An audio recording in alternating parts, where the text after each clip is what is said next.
Metro Talk. I'm Kent Shuffle. Thanks for being with us. Pat Gowan, one of the editors with the Post-Dispatch, is here. Welcome, Pat. Hi, Kent. And Jim Schrader, the publisher of the Telegraph, is alongside. Welcome, Jim. Hi, guys. Jim, the Illinois House has approved a budget that has billions of dollars in cuts in it. Bottom line is, will the House stick with that budget, or will they ultimately go back to funding programs as in the past?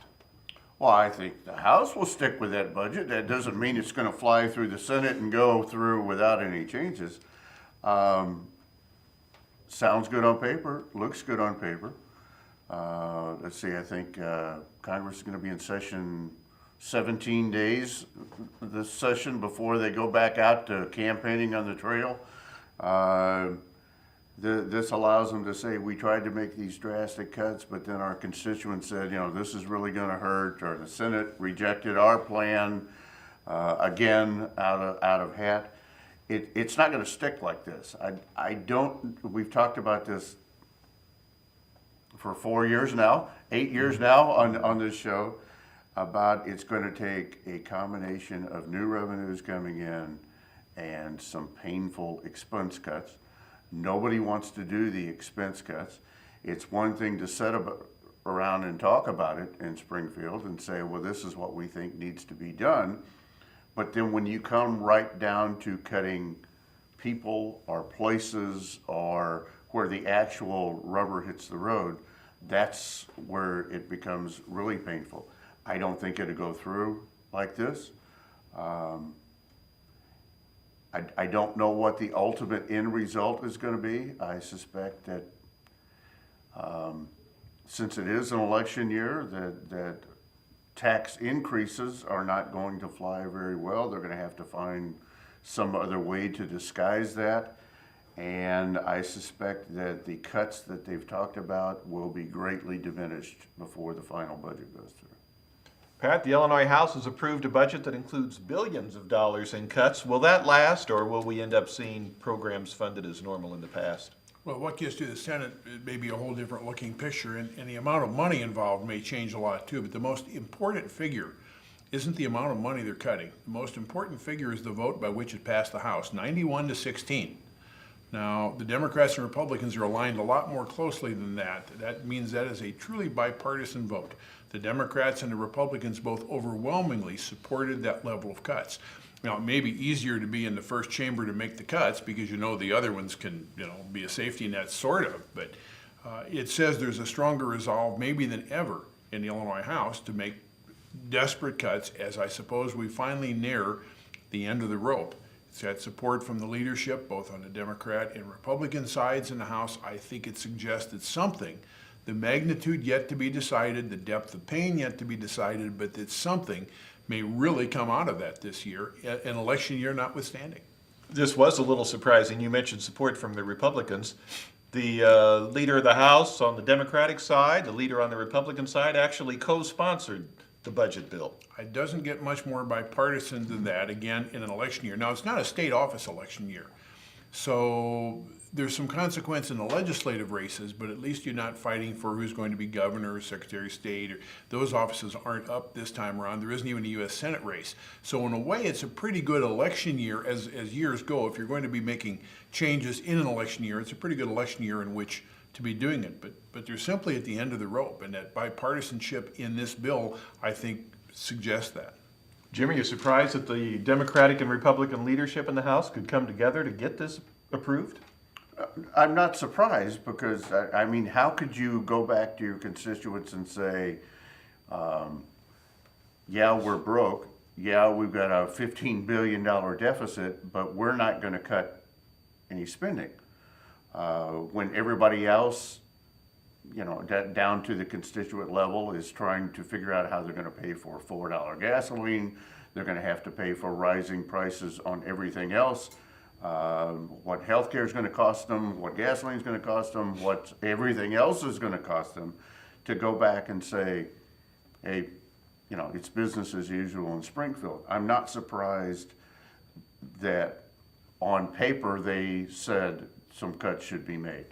What shakes out of all of this by the end of the session when the budget bill really comes through, there are usually substantial changes from the first recommendation to what actually gets printed.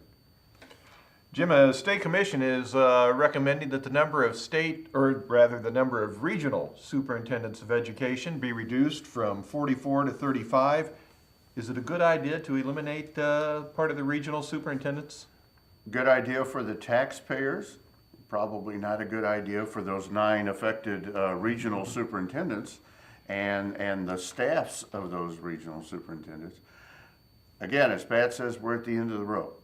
We're going to have to, we can't maintain the number of people that we have. We can't maintain the number of offices that we staff. We can't maintain everything business as usual when we're looking to count toilet paper rolls and say, no, you only get 30 per month, and if it's a 31-day month, you better watch out the other, and save a little. The offices, I'm sure, have some responsibilities that will need to be either moved back to local offices or doubled down, and so be it. But we can't just continue to go on with the same manpower we've always had. One would assume that if you're going to cut from 44 to 35, the ones that would be consolidated would be smaller districts, so that would create some additional workload for those that are left over, but we have to find somewhere to make some trends. Pat, State Commission says cut the number of regional superintendents from 44 to 35. Is that a good idea? It's been an interesting journey to me through this. Now, disclaimer I've got to give, my wife is an educator and does some contract work with the Regional Office of Education in Madison County. So all that having been said, being as independent about this as I can be, there were 2 forces at work for a while at the same time that sort of mystified me. One of them was a proposal by Governor Quinn to consolidate the number of school districts in Illinois. There was money to be gained by economy of scale. Fewer administrators, more duties spread, consolidated. You weren't trying to reinvent the wheel in as many different places, and that fell flat. The regional offices of education, the superintendents of education, essentially are an earlier manifestation of that. Doing things like teacher credentialing and coordinating services for transportation and coordinating safety programs and so forth among school districts in a way that was cheaper for them to do, theoretically anyway, cheaper for them to do than have every district try to do its own. So the regional offices were a representation of the kind of consolidation that Quinn was talking about when he's consolidating school districts. A flaw in all this is they cost the state money, but they save the school districts money, theoretically. And so when they stopped paying the superintendents of education, I think the idea was to see if the local districts would get together and say, okay, we'll each kick in 25 grand or 30 grand or 100 grand or whatever it is, and we'll pay the salaries of these people, and we will take it over from the state. That bluff failed. Somebody still has to do the work. Once upon a time, there were 102 regional offices of education, one for every county in Illinois. That was before 1973. It was consolidated to 44. Those numbers, by the way, don't include the 3 in Chicago. I don't know why, I guess because they're not planning to consolidate those. So there are 3 in the Chicago area. There are 44 others to talk about consolidating to 35. The world did not fall apart when they consolidated them from 102 or 101 down to 44, so it probably won't fall apart at 35 anyway. It does make sense to consolidate the work. Maybe there's more economy of scale, so I don't think of myself as an enemy of doing that. But I think people first have to make their peace with the importance of the office before they then look and see how should the office be run. Because there have been people saying, well, dump it entirely and we'll save money. But the money they save will come right back on the school board's backs in larger numbers. We need to take a break. We'll have more Metro Talk after this. Hello and welcome to the Lewis and Clark Minute. Today we're going to check out the music program with Dr. Teresa Crane. Have you always wanted to learn how to play the piano? Maybe you wanted to learn Beethoven's Für Elise.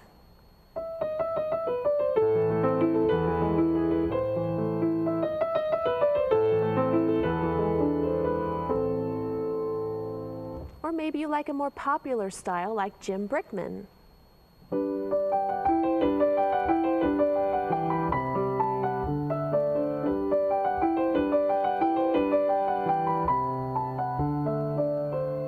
Or maybe you like jazzy blues.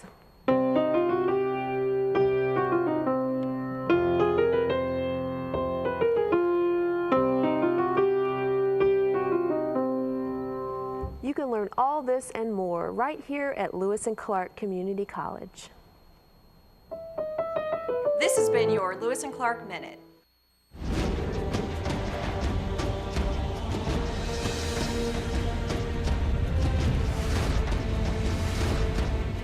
When you open a book, you can explore new lands, make new friends, and discover new adventures. There are amazing possibilities when you open your mind to reading. Explore new worlds. Read. 60-inch screen, high definition. Football season is coming up. You can watch it right here. What do you think? I'll take it. Huh? Yeah, that's what I'm talking about.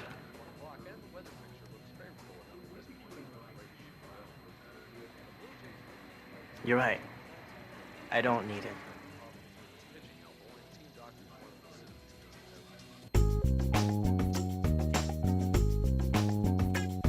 You're watching Metro Talk. I'm Kent Scheffel. Jim Schrader and Pat Gowan are here.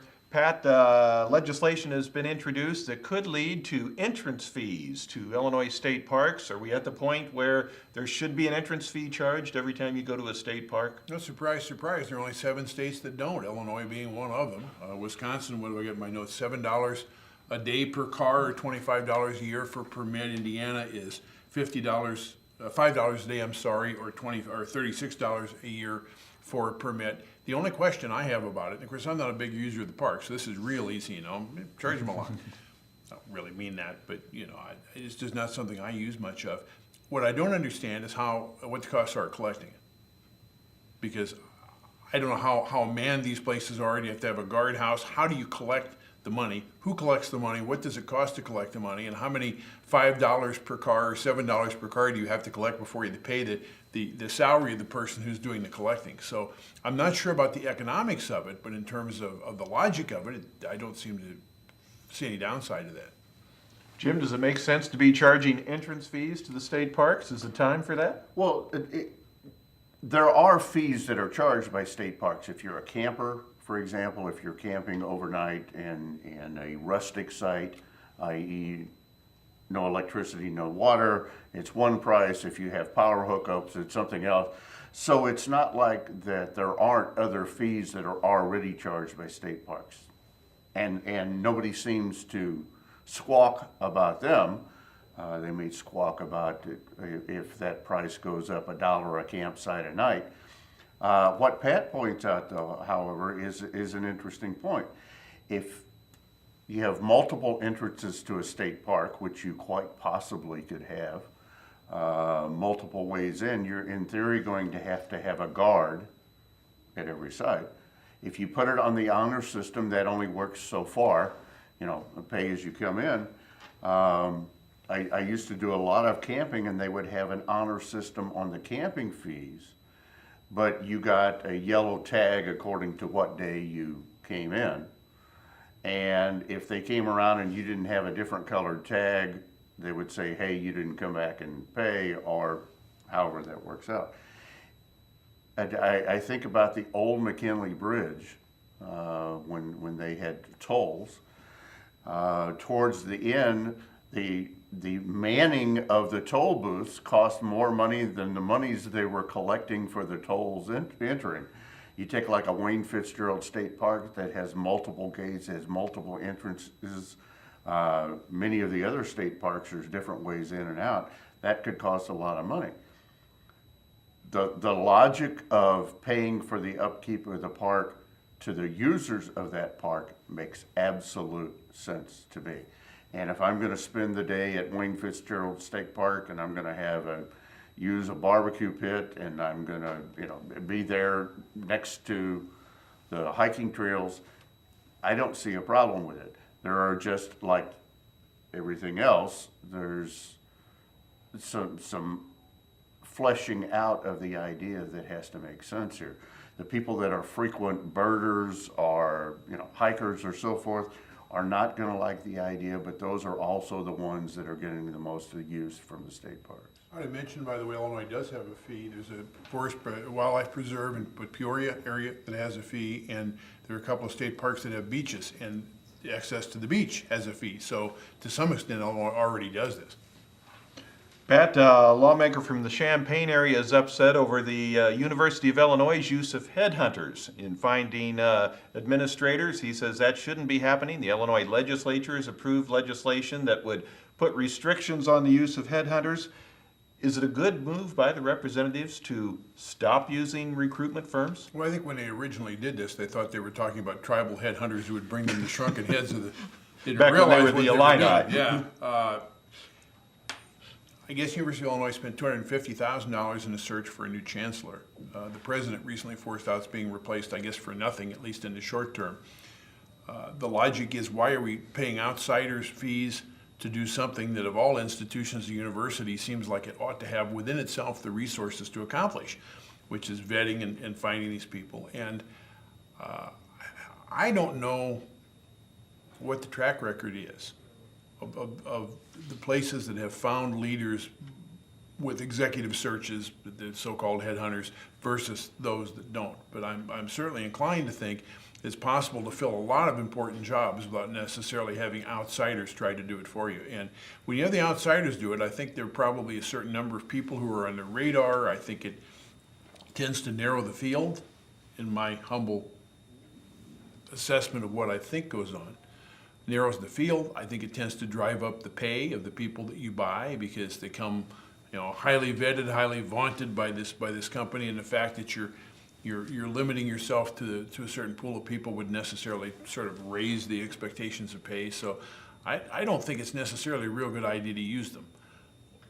I would hope that there's some common sense applied, so that maybe there are occasions when using them makes sense, and universities would have the freedom, the discretion to do it when it made sense. And I don't know whether this bill is addressing some general disdain, or whether it's addressing specific instances in which the sponsors of the bill feel like the use of this has been abused. I mean, if you're going to go out and hire an English professor, you're probably not going to hire an executive search committee.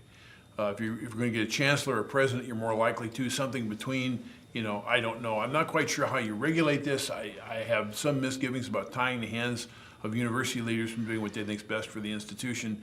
I'd have to know more before I felt really comfortable one way or the other, but I do understand the motivation behind the bill. Jim, does it make sense for lawmakers to restrict the use of recruitment firms at the University of Illinois and other state institutions? Well, that is the preferred terminology over headhunter, is executive recruiters. And these companies have a vested interest in selling you the highest paid candidate they can find, because unless you set up a contract up front, which apparently U of I did, we'll pay you $250,000 to find us a president.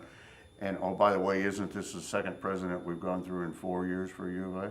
So that must not have gone very well. Usually it's a percentage of that person's starting wage. A lot of times it can be 35 to 40% of the salary that person ultimately accepts the deal for.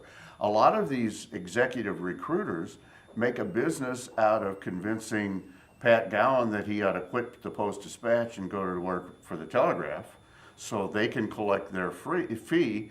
And then a year or so down the road, when they hear that somebody else is looking for a reporter and editor, they'll call up Pat Gowan and say, hey, we did right by you at the Telegraph, and now we've got this other opportunity. And they can collect that fee again.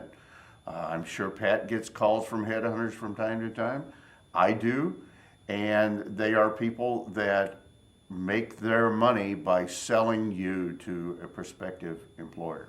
You would think that the brain trust at U of I and other colleges would be smart enough to know, if they get a stack of applications from an open-ended search for a president, just by looking at some of the names and some of the resumes, that they would go in the out pile and not the in pile. $250,000 is a lot of money to search for a college president.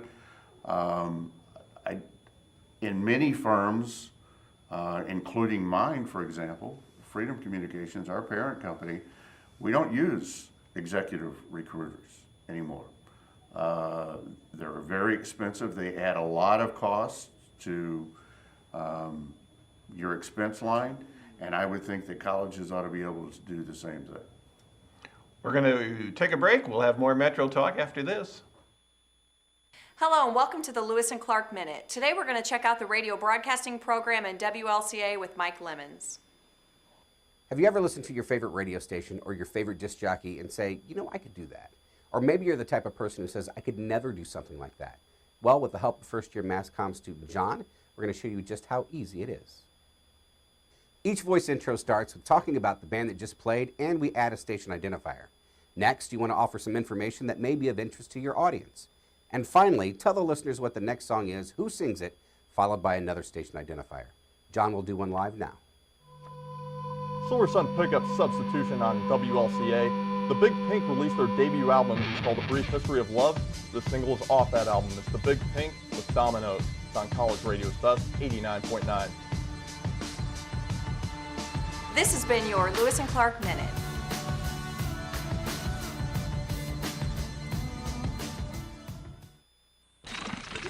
What's that? I don't know. Something I kind of made. Ooh, what's it do? What do I do? Well, thanks for asking. I ring my bell and I like to dance. What do I do? Well, thanks for asking. Ow! Yeah, it still needs a little work. Anything's possible. Keep thinking. Get started on your own inventions or just play some games at inventnow.org. Sounds like you could use some Van Gogurt. It's fortified with arts-rich nutrients to improve your math and reading skills. Catch! Van Gogurt, thanks. So what's the deal with your ear? Always with the ear, huh? Feed your kids the arts. For 10 simple ways to learn how, visit AmericansForTheArts.org. You're watching Metro Talk. Jim Schrader and Pat Gowan are here. Jim, the Granite City High School, or the Granite City School Board rather, has told a senior at the high school, you cannot wear a kilt to prom. That's in spite of the fact that the student has a Scottish heritage and would like to wear a kilt to his prom. Is the board making the right decision? I feel for the kid here that apparently he, in one of his classes, there was an interest in discovering where your heritage is, or where your bloodline came from, your heritage. And he discovered that he was of Scottish heritage and ordered this kilt and his tartan, and some type of a tartan plaid, and every Scottish heritage of any note has a certain tartan that they're supposed to wear, and he thought it would be great to do. I applaud him for being interested in his lineage and being interested in his bloodline, but I absolutely understand what the school board is saying here. That it's not normal attire for a prom. In theory, it could open to other things, you know, wearing different type of native garb of some type or another, and that could become disruptive. I also think about high school kids. They're going to play what's under the kilt type, situation in a high school prom. I understand that the administration was concerned about letting that camel under the tent here a little bit. The attending a prom is a privilege. It's not a right. It's, it doesn't, there's nowhere in your student contract does it say you get to come to the prom and you get to wear what you want to wear. I understand what the administration is saying. I applaud the kid for being interested in his heritage, and I think he should continue to study that and measure it back as far as he can. I am of German heritage, and I didn't wear lederhosen to my prom, so I can understand that the administration had to draw the line somewhere. Pat, was the Granite City School Board correct in telling the student you cannot wear a kilt to prom? I'll bet you there are girls at that prom that are wearing dresses that show more cleavage than would be allowed in the classroom. I mean, what you wear to prom is not, as Superintendent Harry Briggs, a man I know and respect, but not as Harry Briggs said, and not normal wear. I mean, what people wear to proms is different. It's dress-up clothes. This is a little different, but we teach diversity in the schools. We teach the acceptance of people who dare to be different. One reason you don't want the girl with a lot of cleavage showing in a high school classroom is it interrupts the learning process because it's disruptive, and there's no learning process at the prom. It's a social occasion. It's a boys and girls sort of interacting. I don't think you can say that the cleavage issue would be disruptive at the prom. So would the kilts be any more disruptive? I do understand the problem with the slippery slope, and it's somewhere along the line, some kid's going to come up with something that crosses some bound of taste or good sense, maybe. But that could happen with a dress just as easily as it could happen with a kilt. If a girl wants to wear pants to the prom, can she? Does she need to get permission? I think it's interesting, too, that a couple people have said you've had people in kilts at dances previously, and nothing was done about it, and the school district's answer to that was, well, we didn't realize that. So it doesn't make this right, but it may make them think. In the mid 2005, 2006, somewhere in there, Jackson, Missouri did this. Kid wanted to wear a kilt to the prom. The school board said no. Interestingly, and I'm not quite sure what the genesis was of the change, but the school board not only changed its mind, it issued a public apology to him and invited him to wear a kilt to any future dances for which he was eligible at school. I think it's an interesting about face. I don't know if that's going to happen in Grant City or not. I don't envy anybody who sits on a school board the difficult decisions they make for free. So I'm not sitting in the cheap seats taking pot shots.